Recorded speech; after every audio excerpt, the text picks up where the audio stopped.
Top quality और consistent performance के लिए सिर्फ सिल्वर पंप नाम याद रखना। ಈಗ ರಾಜ್ಯದ ಪ್ರಮುಖ ಸುದ್ದಿಯನ್ನು ನೋಡೋಣ ಕರ್ನಾಟಕ ಟಾಪ್ 9 ನಲ್ಲಿ. ಹುಬ್ಬಳ್ಳಿ ಧಾರವಾಡ ಬಳಿ ಸರಣಿ ಅಪಘಾತ ಸಂಭವಿಸಿದೆ. ಧಾರವಾಡ ತಾಲೂಕಿನ ಇಟ್ಟಿಗಿಟ್ಟಿ ಗ್ರಾಮದ ಬಳಿ ಘಟನೆ ನಡೆದಿದೆ. ಗೋ ಗ್ಯಾಸ್ ಕಂಪನಿಯ ಲಾರಿಗೆ ಕಾಂಕ್ರೀಟ್ ಮಿಕ್ಸರ್ ಲಾರಿ ಡಿಕ್ಕಿಯಾಗಿದೆ.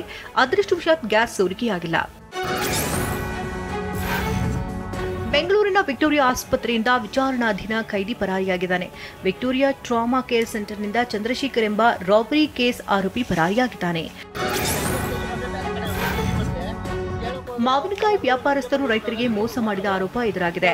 ಮೈಸೂರು ತಾಲೂಕಿನ ದೊಡ್ಡ ಮಾರೇಗೌಡನಹಳ್ಳಿ ಗೇಟ್ನ ಶ್ರೀ ಮಂಜುನಾಥ್ ನರ್ಸರಿ ಮಂಡಿಯಲ್ಲಿ ತೂಕದಲ್ಲಿ ವ್ಯತ್ಯಾಸವಾಗುತ್ತಿದ್ದಂತೆ ಇದನ್ನು ಪ್ರಶ್ನಿಸಿದ್ದಕ್ಕೆ ಕೋಪಗೊಂಡ ದಲ್ಲಾಳಿ ರೈತನನ್ನ ಮಂಡಿಯಿಂದ ಹೊರಗೆ ತಳ್ಳಿದ್ದಾನೆ.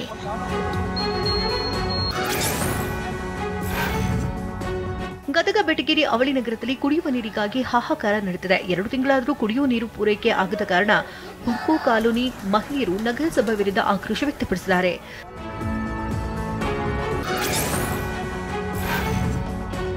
ಬಸವ ಜಯಂತಿ ಅಂಗವಾಗಿ ಬೆಳಗಾವಿಯಲ್ಲಿ ಅದ್ದೂರಿ ಮೆರವಣಿಗೆ ನಡೆಸಲಾಯಿತು. ಕಿತ್ತೂರು ರಾಣಿ ಚೆನ್ನಮ್ಮ ವೃತ್ತದಲ್ಲಿ ಮೆರವಣಿಗೆಗೆ ಚಾಲನೆ ನೀಡಲಾಯಿತು. ಸಚಿವರು, ಸಂಸದರು ಮತ್ತು ಶಾಸಕರು ಪಕ್ಷಾತೀತವಾಗಿ ಭಾಗಿಯಾದರು. ಜೊತೆಗೆ ವಿವಿಧ ಮಠಾಧೀಶರು ಭಾಗಿಯಾಗಿದ್ದರು.